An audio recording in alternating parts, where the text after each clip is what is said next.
Bakti Sosial TNI tahun anggaran 2020 digelar oleh Komando Distrik Militer 0622 Kabupaten Sukabumi di Lapang Bola Cijati, Desa Sukamaju, Kecamatan Cimanggu, Kabupaten Sukabumi.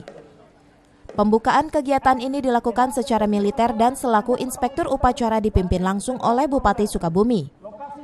Kegiatan bakti sosial TNI ini dihadiri oleh jajaran Dandim 0622 Kabupaten Sukabumi, jajaran pemerintahan Kabupaten Sukabumi, dan jajaran pemerintahan Kecamatan Cimanggu.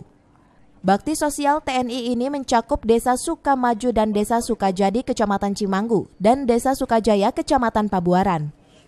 Sasaran bakti sosial TNI kali ini meliputi pembangunan infrastruktur jalan pedesaan dan perkampungan, rumah tidak layak huni, santunan anak yatim dan orang jompo, serta pemeriksaan kesehatan.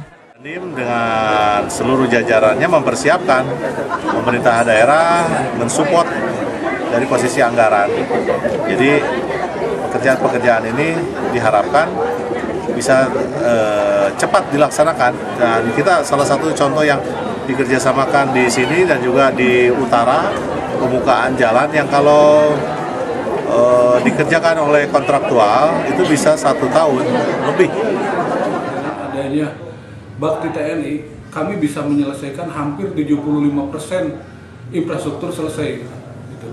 Apalagi hari ini ditambah dengan adanya kegiatan dari kesehatan, ada burah mata, pengobatan massal, donor darah, dan lain-lain. Itu sangat luar biasa, terbukti dengan antusiasnya masyarakat kami yang hadir. Kegiatan ini merupakan bentuk bakti TNI melalui berbagai hal positif dalam memberikan sumbangsihnya kepada masyarakat. Dari Kabupaten Sukabumi, Iqbal Bakar melaporkan.